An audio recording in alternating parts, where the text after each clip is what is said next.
अस्सलाम वालेकुम, सत श्री अकाल, नमस्कार। खबर अब तक में आप सभी का स्वागत है। बड़ी खबर, उत्तर प्रदेश के बागपत में हुई बड़ी घटना।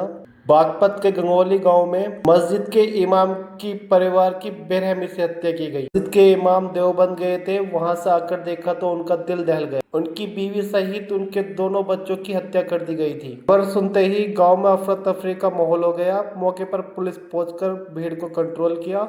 इमाम साहब को गांव वालों और पुलिस वालों ने समझा बुझाकर शांत कराया है। वहीं पुलिस वालों ने गांव वालों को भी शांत कराया है। कहा है कि पूरे मामले की निष्पक्ष जांच की जाएगी। अगर कोई भी दोषी पाया जाता है तो उसको पूरी सजा दिलाई जाएगी।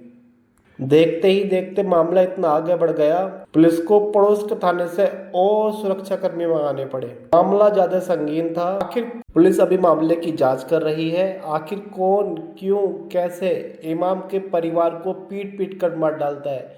इतनी क्रूरता का मारने का क्या मतलब कि किसी को पीट पीट कर ही मार दिया जाए। जब ये घटना हुई तो इमाम साहब घर पर नहीं थे। इमाम साहब देवबंद गए थे। जैसे ही इमाम साहब देवबंद से वापस आए, इमाम साहब ने ये मंजर देखकर इमाम साहब की हालत गंभीर हो गई। और जैसे ही इस घटनाक्रम का इमाम साहब ने गांव वालों को इत्तला दिया, चारों तरफ अफरा तफरी का माहौल हो गया। आखिर कौन है इमाम साहब के परिवार का कातिल और उसने क्यों पीट पीट कर इमाम साहब के परिवार को मार डाला। अभी भी पुलिस के लिए बहुत सारे सवाल ऐसे खड़े हैं जिनकी तलाश अभी भी पुलिस कर रही है। बहुत सारे ऐसे सवाल हैं जिनके अभी भी पुलिस को कोई जवाब नहीं मिला है। क्या इस पूरे मामले को पुलिस पूरी निष्पक्षता से बिना किसी झिझक के सॉल्व कर पाएगी। इमाम साहब की पत्नी और उनके दोनों बच्चों को पीट पीट कर मार दिया गया।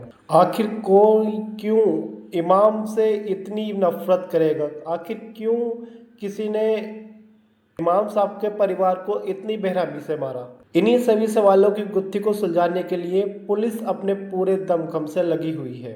वहीं लोग पुलिस से इंसाफ की गुहार लगा रहे हैं, कह रहे हैं कि इस मामले की जल्दी जांच हो और पूरी निष्पक्षता के साथ जांच की जाए।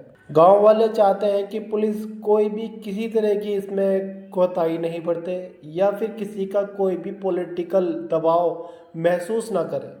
इसलिए पूरे गांव ने मिलकर पुलिस से गुहार लगाई है कि इस मामले की निष्पक्षता से जांच की जाए। वहीं पुलिस वालों ने भी आश्वासन दिया है कि वो इस पूरे मामले की जांच को पूरी निष्पक्षता से करेंगे।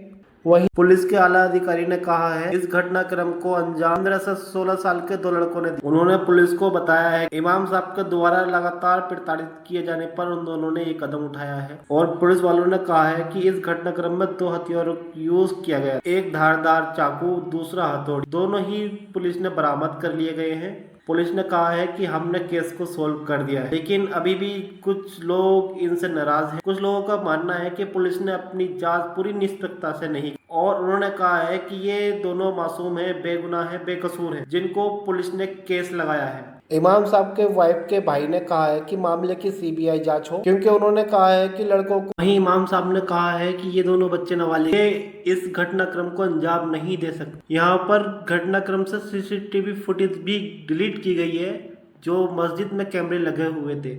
ये फुटेज किसके द्वारा डिलीट करी गई, क्यों डिलीट करी गई, अभी भी पुलिस ने इसका जवाब ग्रामीणों को नहीं दिया है। क्या पुलिस। एक मेरी छोटी बहन थी, 2 भांजियां थी, इनका कत्ल किया गया है। हम ये रिक्वेस्ट करते हैं कि उनका खुलासा किया जाए। जिन 2 बच्चों को पेश किया जा रहा है, मैं ये समझता हूँ ऐसे छोटे बच्चे बगैर किसी और सहारे के अपने बलबूते पर एक काम अंजाम नहीं दे सकते। तो पुलिस की कार्रवाई से आप खासा संतुष्ट हैं? मैं बिल्कुल मुतमईन नहीं हूँ, क्योंकि पुलिस वो बच्चे कह रहे कि हमसे पीट पीट कर कहलवा रहे हैं और खुद मेरे सामने बच्चों की पिटाई करी है।